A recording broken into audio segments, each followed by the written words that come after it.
بھوک کی وجہ سے کبھی ایسا ہوتا کہ چلتے چلتے گر جاتے تھے، یعنی اتنی سخت بھوک میں مبتلا ہوتے تھے، چلتے چلتے کبھی گر جاتے تھے۔ اب ایسی بھوک ہم نے زندگی میں کبھی ایک بار بھی چکھی نہ ہوگی۔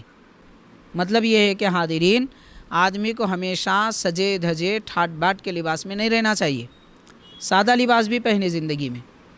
اب جیسے آج ہماری زندگی میں ہم دیکھتے ہیں لباس پہنتے ہیں تو استری بھی نہیں ٹوٹتی۔ صحابہ کرام یہ صوف کا لباس یا اولیاء اللہ صوف کا لباس کیوں پہنتے تھے؟ تو فرمایا اس وجہ سے کہ دنیا کی زینت چھوڑ دیں اور لباس ایسا پہنے کہ دیکھنے والے اس لباس کو دیکھ کر اس کی عزت اور تعظیم نہ کرے، معمولی آدمی سمجھ کر گزر جائے۔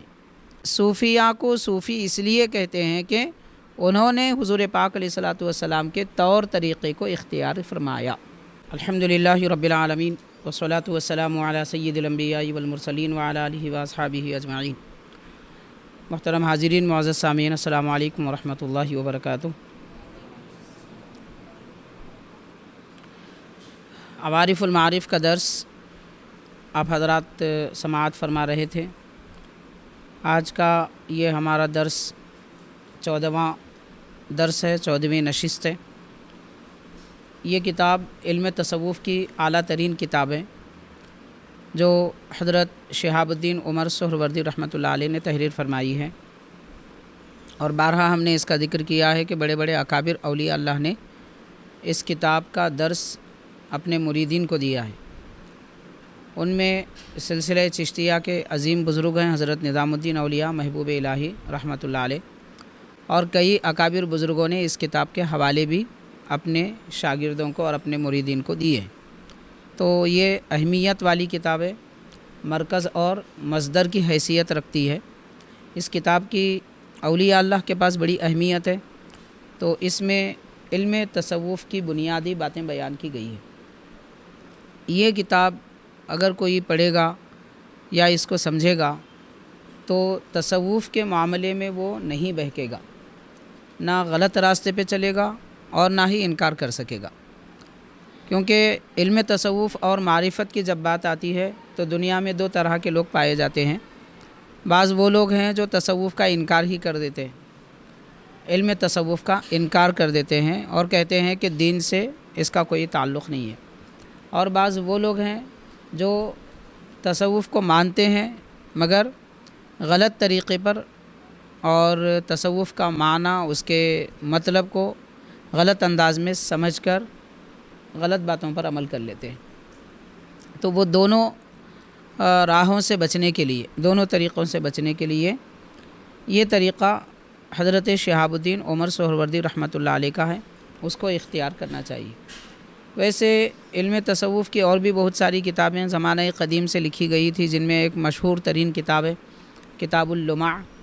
یہ دنیا میں تصوف کے علم پر لکھی جانے والی پہلی کتاب ہے، اور اس کے بعد جو کتاب تصوف کے علم پر لکھی گئی وہ الرسالۃ القشیریہ ہے، امام قشیری رحمۃ اللہ علیہ کی کتاب ہے، اور اس کے بعد جو کتاب لکھی گئی وہ کشف المحجوب ہے، داتا گنج بخش علی حجویری رحمۃ اللہ علیہ کی کتاب ہے۔ اور اس کے بعد مشہور ترین کتابوں میں علم تصوف کی عوارف المعارف ہے۔ تو امام قشیری رحمۃ اللہ علیہ جنہوں نے رسالہ قشیریہ لکھا تھا، وہ حضرت داتا گنج بخش علی حجویری رحمۃ اللہ علیہ کے استاذ محترم ہیں، ان کے پاس آپ نے علم سیکھا تھا۔ تو بہرحال اس کے بعد اور اس زمانے میں مختلف اور علماء کرام نے بھی بہت ساری کتابیں لکھی ہیں۔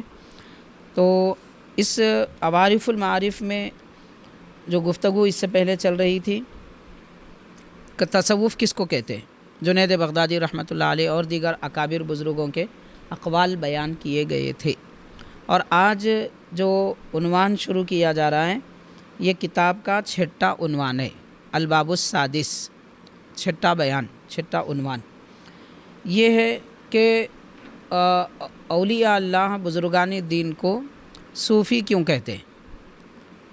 جیسے عالم کو عالم اس لیے کہتے ہیں کہ وہ علم دین کا جاننے والا ہوتا ہے، تو صوفی کو صوفی کیوں کہتے ہیں، اس کی وجہ کیا ہے؟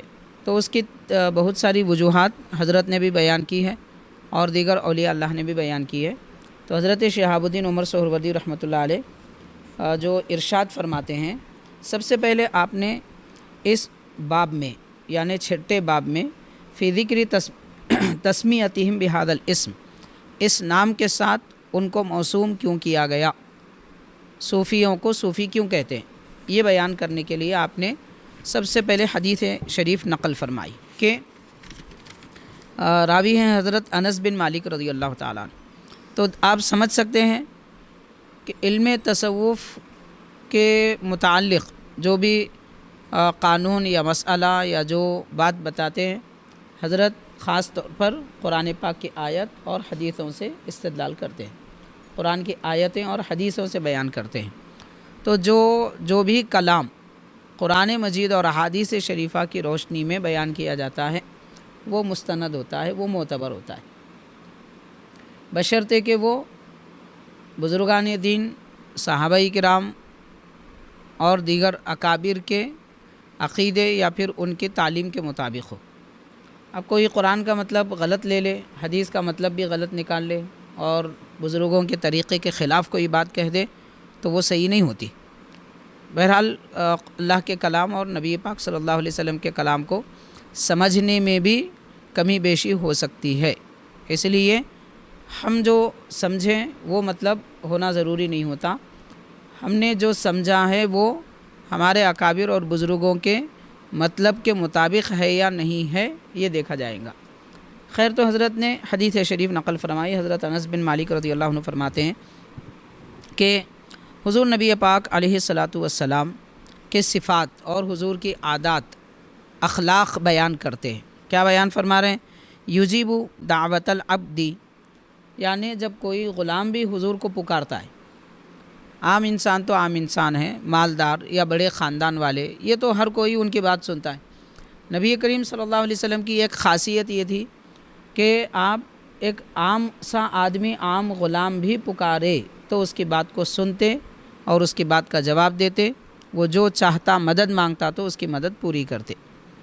تو یہ نبی پاک صلی اللہ علیہ وسلم کے عظیم ترین اخلاق میں سے ہے کہ بڑے چھوٹے میں تمیز نہیں، سب کی برابر تکریم فرماتے، سب کی برابر ضرورت پوری فرماتے، مالدار اور غریب کے درمیان میں کوئی تمیز نہیں ہوتی۔ تو یہ ہمارے آقا حبیب کریم صلی اللہ علیہ وسلم کے اخلاق کریمانہ میں سے ہے۔ حضرت انس بن مالک فرما رہے ہیں۔ دوسرا، وَيَرْكَبُ الْحِمَارَ، کہ حضور پاک علیہ الصلاۃ والسلام صرف اونٹ اور گھوڑے پر ہی نہیں، باقی دوسرے اور جانور جیسے دراز گوش، خچر جس کو کہتے ہیں، ایسے جانوروں پر بھی حضور سواری فرماتے تھے۔ مطلب یہ تواضعانہ کیفیت تھی۔ اس زمانے میں خچر یا دیگر اور جانوروں پر سوار ہونے کو لوگ معمولی بات سمجھتے تھے، لیکن حضور پاک علیہ الصلاۃ والسلام اس پر سوار ہو کر بتا دیے کہ یہ بھی بڑی بات ہے، کیونکہ اللہ کے نبی صلی اللہ علیہ وسلم جو عمل اختیار فرماتے ہیں وہی بہتر ہوتا ہے، تو وہ معمولی نہیں ہوتا۔ تو حضور پاک صلی اللہ علیہ وسلم کی تواضعانہ کیفیت اور شان ہے کہ عام سی سواری پر بھی سوار ہوتے ہیں، یعنی رکھ رکھاؤ کا کوئی معاملہ حضور کے پاس نہیں تھا اور شان و شوکت ظاہر کرنے کی کوئی کیفیت نہیں تھی۔ سادگی کے ساتھ نبی کریم صلی اللہ علیہ وسلم زندگی گزارے ہیں اور اپنی امت کو بھی سادہ زندگی گزارنے کی تعلیم دی ہے۔ تو یہ صوفیاء کرام کی عادتیں ہیں۔ اولیاء اللہ کی زندگی آپ پڑھیں گے، سنیں گے تو آپ کو معلوم ہوگا کہ وہ حضرات بھی مالدار اور غریب میں کوئی تمیز نہیں کرتے تھے، کوئی بھی اگر ان کو مدد کے لیے پکار لیتا تو وہ ان کی مدد فرماتے، کسی کی کوئی بات ضرورت مندی کی ہوتی تو اس کی ضرورت پوری فرما دیتے۔ تو اولیاء اللہ نے یہ ساری عادتیں حضور پاک صلی اللہ علیہ وسلم سے سیکھی ہیں، یہ بتانا مقصد ہے۔ یہ حدیث لانے کا مطلب یہ وجہ ہے کہ حضور پاک صلی اللہ علیہ وسلم کے عادات و اطوار کو صحابہ کرام نے، پھر صحابہ کرام سے اولیاء اللہ نے، بزرگان دین نے اختیار فرمایا۔ تو ساری بات کا خلاصہ کیا نکلا کہ صوفیاء کو صوفی اس لیے کہتے ہیں کہ انہوں نے حضور پاک علیہ الصلاۃ والسلام کے طور طریقے کو اختیار فرمایا، اس لیے صوفی کہتے ہیں۔ اور ایک اہم بات جو یہاں بیان کی جا رہی ہے، حدیث پاک ہے باضابطہ کہ وَيَلْبَسُ الصُّوفَ، اور نبی پاک علیہ الصلوۃ والسلام صوف کا لباس پہنتے تھے۔ صوف کس کو کہتے ہیں؟ یہ بعض علماء نے لکھا کہ یہ نرم لباس ہوتا تھا، بعض نے لکھا کہ یہ موٹا چبھنے والا لباس ہوتا تھا، دونوں کیفیتیں ہو سکتی ہیں۔ لیکن صوف کا جو لباس ہے وہ عام طور پر مالدار نہیں پہنتے تھے اور شان و شوکت کے لوگ نہیں پہنتے تھے۔ بادشاہ، گورنر یا پھر ان کے ماتحت رہنے والے نواب، اس قسم کے لوگ صوف کا لباس نہیں پہنتے تھے۔ ہم اپنی زبان میں اگر کہیں گے تو ٹاٹ کا لباس، تو ٹاٹ کا جو لباس ہوتا ہے، پچھلے زمانے میں غلہ، اناج وغیرہ ٹاٹ میں بھر کر لائے جاتے تھے، موٹی چبھنے والی رسی کی شکل سے بنائی جاتی تھی، تو ویسے اس قسم کے لباس کو پہنتے تھے۔ نبی پاک علیہ الصلوۃ والسلام نے بھی صوف کا لباس اختیار فرمایا۔ تو صوفیاء کرام حضور پاک علیہ الصلوۃ والسلام کی سنت پر عمل کرتے ہوئے خاص کر وہ لباس بھی پہنتے تھے، اگرچہ کہ ہمارے آقا حبیب پاک علیہ الصلوۃ والسلام نے اعلیٰ ترین لباس بھی زیبتاً فرمایا۔ ملک شام کے لباس حضور کی خدمت میں آتے تھے، یمن سے بڑی بہترین منقش چادریں بھی لائی جاتی تھی، مگر حضور پاک صلی اللہ علیہ وسلم ان لباسوں کے ساتھ صوف یعنی ٹاٹ کا لباس بھی، موٹا ڈھاٹا لباس بھی پہنتے تھے۔ تو حضرت شہاب الدین سہروردی رحمۃ اللہ علیہ فرما رہے ہیں صوفی کو صوفی اس لیے کہتے ہیں کہ وہ صوف کا لباس پہنتے تھے، اس لیے صوفی کہتے ہیں، اور وہ نبی کریم صلی اللہ علیہ وسلم کی سنت ہے۔ پھر فرمایا فمن هذا الوجه ذهب قوم الى انهم سموا صوفیۃ نسبۃ لهم الى ظاہر اللبسہ، اسی وجہ سے علماء کرام نے فرمایا ہے کہ صوفیہ کو صوفی اس لیے کہتے ہیں کہ ظاہری لباس میں انہوں نے صوفی لباس اختیار کیا، اس لیے ان کو صوفی کہتے ہیں۔ اب اس کا مطلب سیدھا یہ ہوا کہ اس دور میں یعنی ابتدائی اسلام میں، جیسے حضرت امام اعظم یا امام اعظم کے بعد کے جو زمانے کے لوگ تھے، جو اولیاء اللہ دنیا سے کنارہ کشی اختیار کر کے معمولی سی زندگی گزارتے تھے، ایسے لوگ جو لباس پہنتے تھے وہ لباس عام طور پر لوگ نہیں پہنتے تھے۔ اب جیسے آپ سمجھ لیجئے، سیدھی سی بات سمجھنے کے لیے، قمیص، پیجامہ، کرتا پیجامہ، ٹوپی، داڑھی، یہ عام طور پر دیندار لوگ پہنتے ہیں، جیسے کوئی حافظ ہے، مولوی ہے، عالم ہے، یہ حضرات پہنتے ہیں، باقی لوگ اس قسم کا لباس نہیں پہنتے۔ تو یہ لباس پہننے والے علانیہ دنیا میں نظر آ جاتے ہیں کہ ہاں یہ کوئی مولوی ہے، یہ کوئی حافظ ہے۔ تو جیسے اس لباس سے دیندار لوگوں کو پہچانا جاتا ہے، صوف کے لباس سے صوفیہ اولیاء کو پہچانا جاتا تھا، تو اس لیے وہ خاص طور پہ لباس پہنتے تھے۔ لیکن ان کے لباس پہننے کا مقصد، صوفی کا لباس پہننے کا مقصد یہ نہیں تھا کہ وہ علیحدہ علانیہ طور پہ سمجھ میں آ جائیں، نظر آ جائیں، پہچانے جائیں، یہ مقصد ان کا نہیں تھا۔ ان کا مقصد یہ تھا کہ سادہ لباس پہنے، لباس ایسا پہنے کہ اس پر زیادہ پیسہ خرچ نہ ہو، لباس ایسا پہنے کہ اس کو بار بار دھونے کی ضرورت نہ پڑے، اور لباس ایسا پہنے کہ بار بار دھونے پر بھی نہ پھٹے، اور لباس ایسا پہنے کہ دیکھنے والے اس لباس کو دیکھ کر اس کی عزت اور تعظیم نہ کرے، معمولی آدمی سمجھ کر گزر جائے۔ تو یہ سارے کام ان کے نفس کشی کے لیے کام آتے تھے، اس لیے صوفیاء کرام نے وہ لباس پہنا تھا، تو لہٰذا ان کو صوفی کہا گیا۔ تو صوفی کو صوفی کیوں کہتے ہیں، یہ وجہ بتائی گئی۔ اس سے پہلے کے درس میں بتایا گیا تھا کہ حضرت جنید بغدادی رحمۃ اللہ علیہ نے ارشاد فرمایا تھا کہ تصوف باتیں کرنے کا نام نہیں ہے، تصوف نبی کے طریقے پر چلنے کا نام ہے، دین پر استقامت سے قائم رہنے کا نام ہے، اس کو تصوف کہتے ہیں۔ تو بول چال میں اگر کہا جائے تو قرآن اور حدیث بیان کرنے کا نام تصوف ہے، لباس میں اگر کہا جائے تو صوف کا لباس پہننے کا نام تصوف ہے، اور کردار میں دیکھا جائے اچھے اخلاق بنانے کا نام تصوف ہے۔ تو ایسے تصوف کے کئی طریقے ہیں اور اس کے کئی معنی ہیں۔